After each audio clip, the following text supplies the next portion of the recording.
Kalau Muhammad kan ngajari kawin, Bu. Istrinya aja sampai 13 kan gitu. Dinukum waliyadin, bagimu agamamu, bagiku agamaku. Itu sebenarnya untuk orang kafir, itu diperuntukkan untuk orang kafir. Tapi mereka Islam ini salah. Allahnya itu, Allah SWT itu terlalu bego. Jadi selain kaum Islam itu dinamain kafir yang wajib diperangi kan gitu. Itu Allah SWT yang bego sama sekali, bego benar-benar memang Allah SWT. Masa mengajarkan umatnya suruh membenci antara kita sesama umat manusia. Dia ya ayyuhalladzina amanu kutiba alaikumusiyam min kutiba la'alakum tattaqun.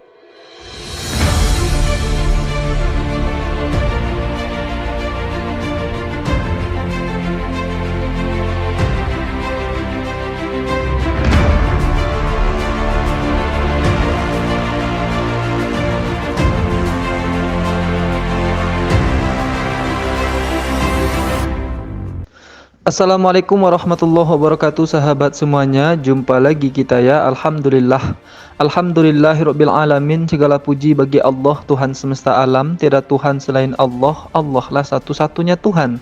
Tuhan yang tiada duanya, duanya saja tidak ada, apalagi tiga. Sahabatku sekalian, saya mendapati sebuah video yang sangat menyakitkan hati umat Islam. Ini lagi-lagi narasumber yang dihadirkan oleh Yusuf Manubulu, sahabat.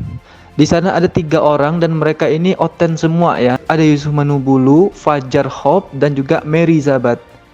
Jadi mereka bertiga ini sama-sama oten membicarakan tentang Islam. Artinya mereka sedang tidak berdiskusi dengan umat Islam, tapi monolog membahas Allah Subhanahu wa taala, Rasulullah sallallahu alaihi wasallam, dan yang keluar dari mulutnya itu adalah hujatan, hinaan, dan penistaan, sahabat. Jadi mereka ini adalah gambaran ajaran kasih itu mungkin ya, sahabat, yang selalu mereka umbar-umbar gitu. Saking kasihnya mereka, sesama mereka saja itu masih membahas tentang Islam, masih membahas tentang Allah. Ya kalau bahas Islam, bahas Allah, bahas Al-Quran, bahas Rasulullah nggak apa-apa.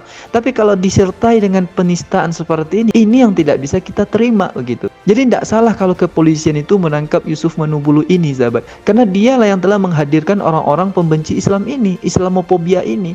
Memang si Yusuf Manubulu itu tidak terlalu ekstrim seperti narakoplanya, tapi dia yang selalu menghadirkan orang-orang seperti ini. Sebisa mungkin dia itu memancing emosi umat Islam. Dan ini sangat terlalu menyakitkan bagi saya pribadi, sahabat. Nah, bagaimana menurut antum semua? Mari kita dengar dulu videonya yang berikut ini. Kita ke Fajar Hope. Selamat malam. Selamat malam, Pak Fajar. Salam Pak, salam kemenangan. Salam kemenangan, Pak Fajar. Haleluya. Puji Tuhan, Pak. Apa jelas suara saya, Pak? Jelas, jelas. Suara saya apa jelas, Pak? Jelas, Pak. Jelas, silakan. Oh. Salam, Bu Mary. Iya, salam Pak. Bu Mary, berapa tahun Bu mencoba untuk masuk ke agama seberang, Bu? Dari tahun 2003. 10 tahun ya. 2003 sampai 2013 itu saya sudah tidak nyaman sekali. Oh, 10 tahun. Kurang lebih 10 tahun. Ya. Iya. Iya. Tapi saya tidak ada damai sejahtera, Pak, di situ. Aduh, sangat tersiksa saya. Iya, betul. Ibu tadi berdoa pun nggak bisa menemukan keterangan, nggak bisa menemukan cahaya terang di situ. Nggak ada, Pak. Buntu. Iya, Bu, memang betul. Saya kan di Islam ini aslinya, asal saya Islam. Berdoa itu memang orang yang nggak selamat, jalan yang nggak ada keselamatan. Itu berdoanya pun tetap dia meminta ingin diselamatkan dan ingin ditunjukkan jalan kebenaran gitu. Jadi si Fajar Hope yang menelpon di channel Yusuf Manubulu ini masih mengaku sebagai seorang Islam ya, sahabat. Dia masih Islam, ingat itu. Jadi kan awalnya si narakopla Mary ini kan bersaksi. Dalam kesaksiannya itu dia mengaku pernah mu'alaf, sahabat. 10 tahun dari 2003 sampai 2013. Dan nadanya juga menghina gitu. Dia tidak tenanglah di Islam, tidak ada damai sejahtera. Bahkan yang lebih parahnya itu adalah dia tersiksa di Islam katanya. Jadi dia mau mengatakan bahwa ajaran Islam ini ajaran yang sangat menyiksa dia. Konotasinya sangat jelek ya sahabat. Islam itu menyiksa dia gitu. Padahal dianya yang tidak mampu menjalankan syariat Islam. Maka benarlah firman Allah di dalam surah Al-Baqarah ayat 45 itu. Bismillahirrahmanirrahim.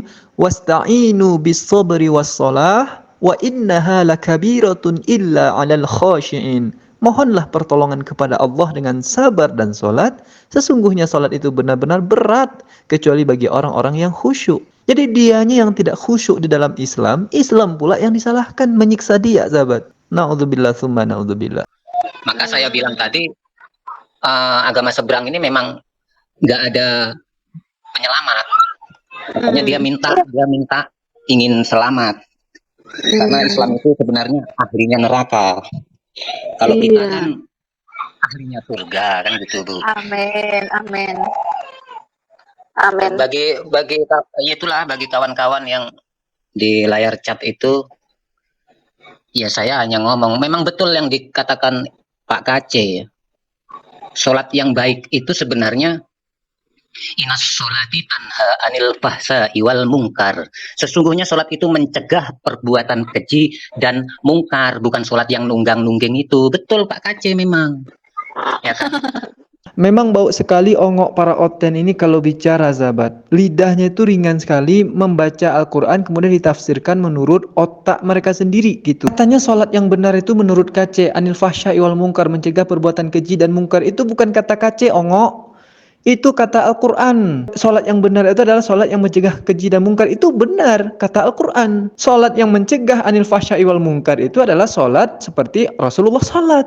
Bagaimana Rasulullah sholat? Yaitu ikuti gerakan Rasulullah, ruku dan sujud.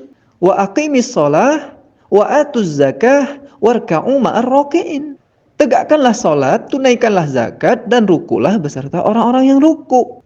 Inilah sholat yang mencegah keji dan mungkar itu. Nah, gerakan ruku dan sujud itulah yang kemudian dihinanya menjadi sholat yang tunggang-tungging, sahabat. Padahal mereka itu yang kerjanya tunggang-tungging di gereja. Lompat sana, lompat sini kayak orang kesurupan.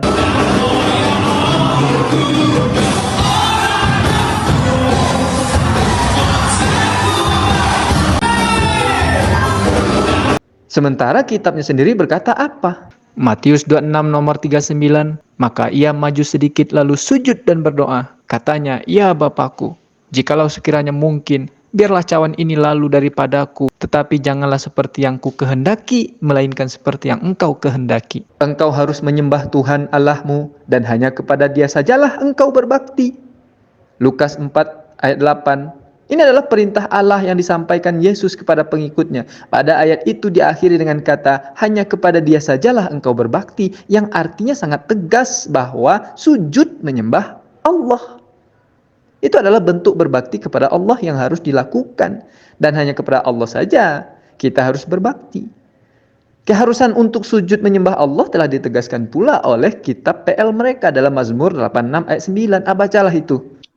Gak ada. Iya, karena saya sekarang dan ibu serta kawan-kawan yang Kristen, Yesus Kristus kan sudah mengajarkan apa yang udah menjadi disatukan oleh Allah, tidak dapat diceraikan oleh manusia, kan gitu. Manusia, iya. Kalau Muhammad kan ngajari kawin, Bu.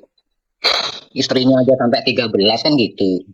Iya. Itu sebenarnya dari situ kita tengok sebenarnya udah ajaran yang benar dan ajaran yang sesat itu udah kelihatan. Tapi kadrun-kadrun kebanyakan ya masih ngeyel. Iya. Apalagi tahu hadisnya, Bu. Nah, makin parah kalau tahu hadis. Ini dari Al-Quran aja ini. Perihal berpuasa juga, begitu juga. Kadang-kadang di layar chat itu ada Yesus berpuasa, kok kalian Kristen sekarang nggak puasa. Kita berpuasa itu mana ada orang yang tahu. Bukan seperti Muslim berpuasa kan udah semua. Iya, full nggak puasa, ya kan? Dapat berapa kamu puasa? Kalau kita kan enggak gitu. Makanya dia kadrun-kadrun itu tetap berpegang dengan yang mengatakan Yesus berpuasa, kok kalian nggak berpuasa, itu kan Dia ya ayyuhalladzina amanu kutiba alaikumusiyam min kutiba la'alakum tattaqun. Diwajibkan atas kamu berpuasa sebagaimana orang sebelum kamu, yang dimaksud Yesus kan, sebagaimana orang sebelum kamu, agar kalian semua bertakwa. Itu artinya, Bu. Tapi kenyataannya, Bu, berpuasa 1 bulan suntuk, banyak yang nggak bertakwa umat Islam itu. Makin jadi, ya kan? Dia menghina Rasulullah SAW mengajarkan kawin. Yesus tidak. Dongok, baca lagi Wahyu 19 nomor 7. Yesus itu kawin. Marilah kita bersukacita dan bersorak-sorai dan memuliakan dia. Karena hari perkawinan anak domba telah tiba dan pengantinnya telah siap sedia. Siapa anak domba itu? Tanyalah ke pendetamu, Dongok. Kalau kau tidak tahu karena kedongoanmu, tanya ke pendetamu, siapa anak domba itu? Karena semua para nabi itu diutus dan mengajarkan kawin. Diberikan istri-istri oleh Allah, oleh Tuhan. Kalau dalam Al-Quran itu ada dalam surat Ar-Ra'd ayat 38, sahabat. Bismillahirrahmanirrahim. وَلَقَدْ أَرْسَلْنَا رُسُلًا مِّن قَبْلِكَ وَجَعَلْنَا لَهُمْ أَزْوَاجًا وَذُرِّيَّةً وَمَا كَانَ لِرَسُولٍ أَن يَأْتِيَ بِآيَةٍ إِلَّا بِإِذْنِ اللَّهِ لِكُلِّ أَجَلٍ كِتَابٌ. Sungguh kami benar-benar telah mengutus para rasul sebelum engkau, Nabi Muhammad, dan kami berikan kepada mereka istri-istri dan keturunan. Tidak mungkin bagi seorang rasul mendatangkan suatu bukti mukjizat melainkan dengan izin Allah. Untuk setiap masa ada ketentuannya. Ini Al-Quran. Oh, mungkin Oten bilang, itu kan Al-Quran, dalam Bible kami nggak ada, dalam kitab kami nggak ada. Dongok, dongok lagi kan?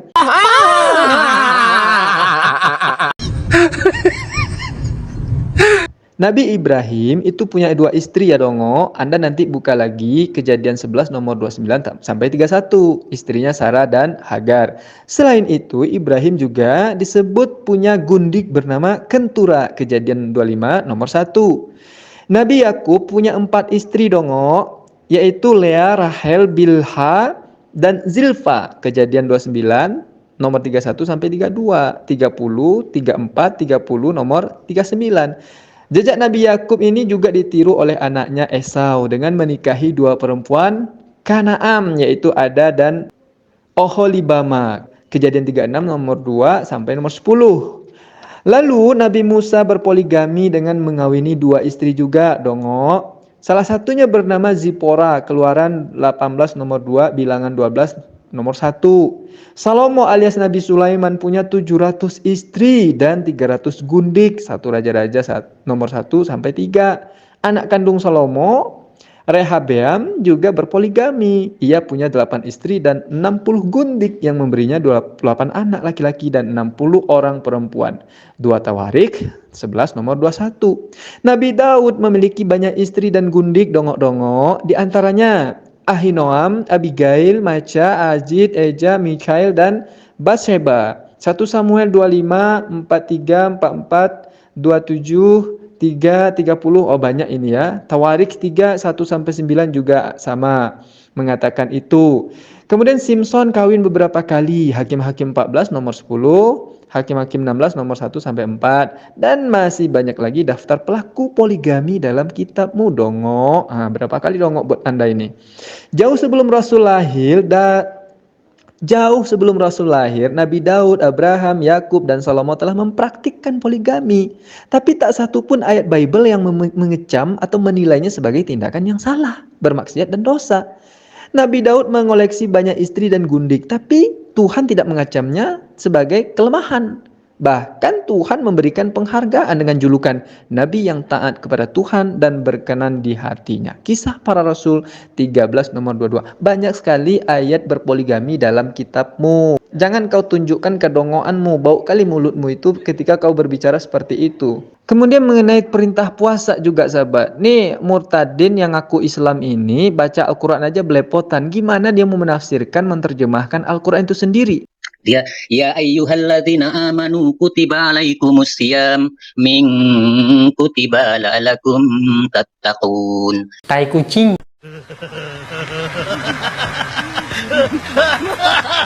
Baca surah Al-Baqarah 183 saja salah dia, sahabat. Kita benarkan dulu bacaan ongok ini, sahabat. Bismillahirrahmanirrahim. Ya ayyuhalladzina amanu kutiba alaikumus siyam kama kutiba alal ladzina min qablikum la'allakum tattaqun. Ongok raya bacanya gimana? Dia ya ayyuhalladzina amanu kutiba alaikumusiyam min kutiba la'alakum tattaqun.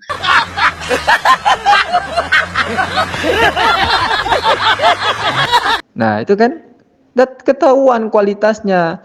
Nggak ada Islamnya, ngaku Islam, ngaku murtadin. Lalu mencoba-coba menafsirkan Al-Quran. Ongok. Ini yang terakhir nih yang paling bahaya. Dan paling menyakitkan umat Islam, sahabat. Betul, maka kita ini udah betul memang, termasuk saya udah betul memilih Yesus Kristus adalah Tuhan yang benar. Allah SWT kata Islam maha hidup.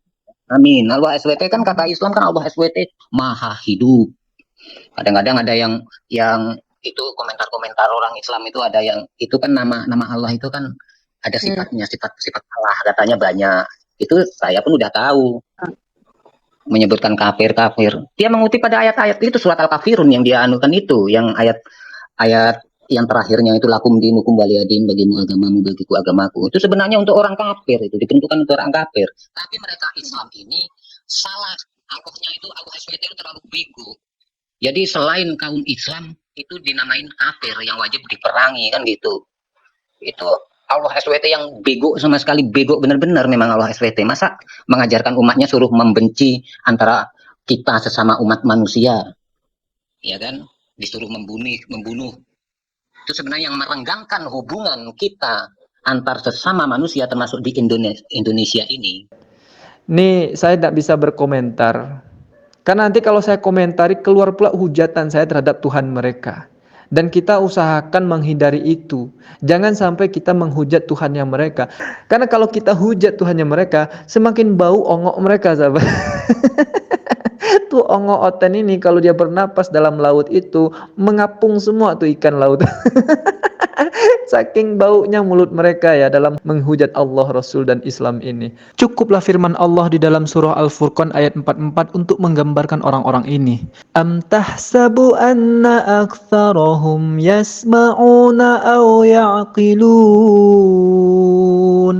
inhum illa kal an'ami bal hum adallu sabila. Atau apakah engkau mengira bahwa kebanyakan mereka itu mendengar atau memahami? Mereka tidak lain hanyalah seperti hewan ternak. Bahkan mereka lebih sesat jalannya. Na'udzubillah, summa na'udzubillah. Oke lah sahabat semuanya, kita hanya berdoa. Tugas saya di dunia per-YouTuban ini adalah untuk membongkar orang-orang yang Islamofobia ini. Yang membenci, menghujat, memfitnah Allah, Rasul, dan Islam, sahabat. Maka selanjutnya, bagi para penonton yang barangkali tahu dengan orang ini, segera bertindak ya. Jadi kita sama-sama berjuang. Saya berjuang seperti ini, antum pun berjuang di sana. Seperti Yusuf Manubulu, saya hanya mereaction dan alhamdulillah masya Allah, Allah ketuk pintu hati umat yang lain, tergerak girohnya untuk berdakwah, kemudian melaporkan si Yusuf Manubulu. Hari ini kita bongkar satu persatu orang-orang pembenci Islam ini, sahabat. Dan mudah-mudahan semuanya bisa diselesaikan dan negara kita ini menjadi aman, damai, tentram, sejahtera, dan sentosa, sahabat semua. Oke lah sahabat, demikian saja video Oten Ongok yang bisa saya sampaikan. Semoga bermanfaat dan bisa Anda teruskan kepada yang lain. Fa'tabiru ya ulil absar la'allakum turhamun. Assalamualaikum warahmatullahi wabarakatuh.